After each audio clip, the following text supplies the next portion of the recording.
Welcome to the new DigitalBOL. This screen is very much the same as it was. Obviously you can see all the different dispatch locations here, and when you click into it, same as it always has been. Quick couple things to note is when you do click on the actual client themselves, now you have a different screen where it's more a dashboard view. It just allows you to see the origin and destination, their contact information, and the estimator a lot easier than the past. Obviously you see client score as well. If you ever needed to call the estimator for any reason, you can hit the arrow and use this to either call or text the salesperson. So that's under the personal information tab. Then you have the specific job notes tab, which highlights the amount of men, and here you have your related crew, the truck number that you're going to be in, the weight, the cubic footage, and all the necessary details for the move itself. Lastly, you have the screen that you're most used to, which is your job home screen. Now, this is all filled out, so you can see the screen has everything there, but a job that has not been filled out previously, let's look at the Newton floater crew for the day.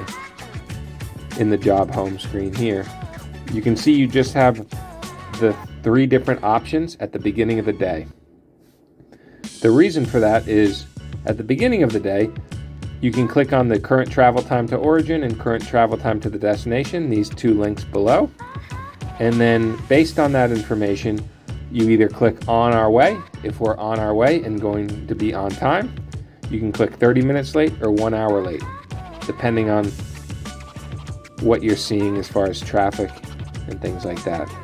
So when you tap it, it's going from 210 Webster Street to 210 Webster Street, because obviously this is the Newton floater crew, but that's how that works. So once you click on our way,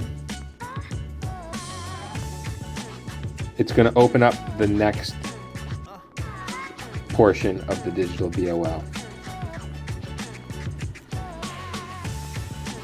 Here is the permission page, same as it always has been, but again, you can see from here, if you are doing this, there's not an option to jump all around. So again, and then in the bottom corner here, the half circle filled in, if you click on that, it's going to go back to the dashboard view. You can also click show rest, and you can see it's going to show them all just like you normally have. But once you click on the permission page, again, it's just going to show you the few things that you need here. Collect a signature, as we always do. Click done. Valuation option, same thing,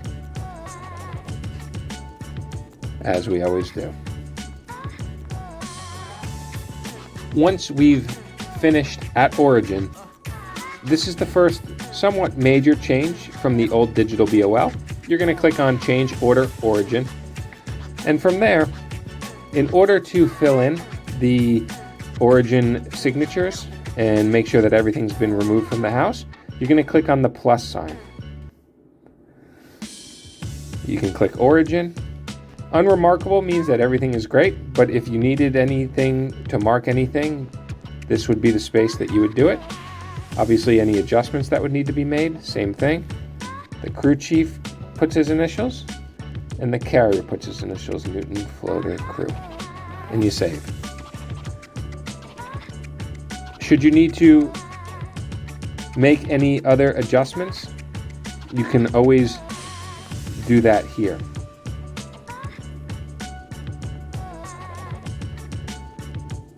Once you're finishing with your move, it's time to fill in the materials, the additional services, and the storage charges, in addition to the change order destination part. Materials are still the same, so you can fill in the materials as needed.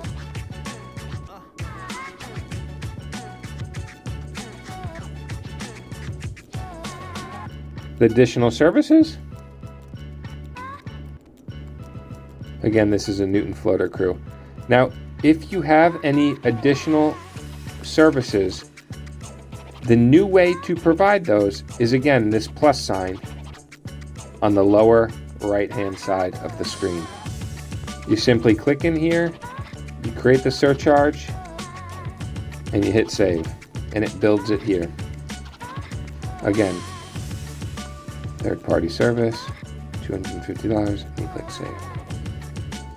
So that is how the additional charges are added now. Once you're finished, click yes. Lastly, you'll do the storage charges. This is the same as it always has been.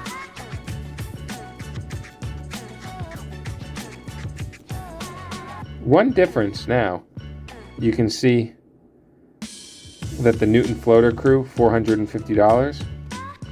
If you add in an additional service like trash, and you hit save, you can see it still says $450. You're going to want to hit the cash register in the lower right hand side of the screen in order to add up everything properly. The change order destination is the same as the change order origin.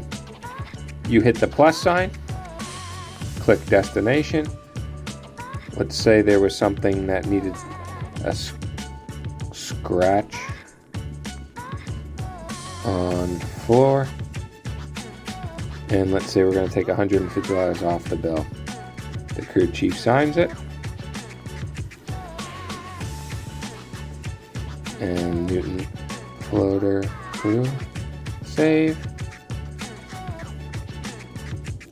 You can see that it's now blue, but you're going to want to hit the cash register to make sure that you're accounting for the fact that you've changed and added an additional charge. The start, stop time, and manpower screen is very similar to what it was before. Again, at any point you want to see the entire different buttons, you just hit full view. But let's go back to the start, stop times. This is the same as it always has been. Let's say we're stopping the clock at 6 p.m. Now you're going to want to go to manpower at this point. Obviously the hourly rate for the Newton floater crew is 0. If you ever wanted to add manpower now or trucks, you're going to click here. Number of men and trucks, mover. Let's say we're charging $65 per man, and let's say they worked for 4 hours.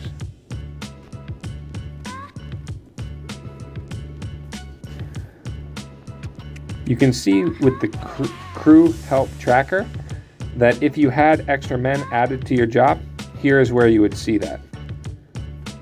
Now if you had another truck that stopped by and you wanted to charge for it, this is where you would do that as well.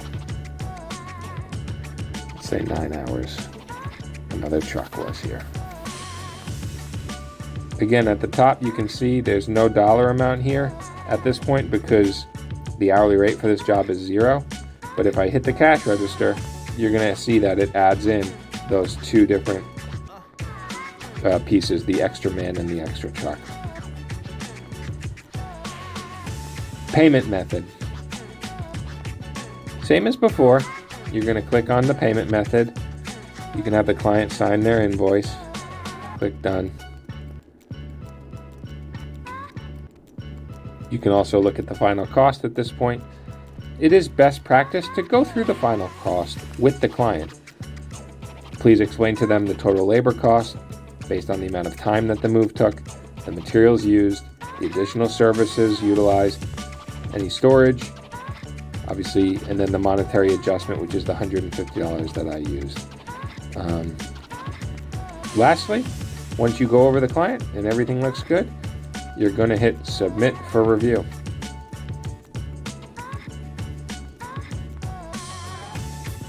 Post-move, the same things that we've done in the past still exist here. We certainly want the client to leave a review if they had a great client experience. You can also text client payment and the claim email. All of those buttons still exist and work as they have in the past. They're just green now, and please utilize them for all the necessary times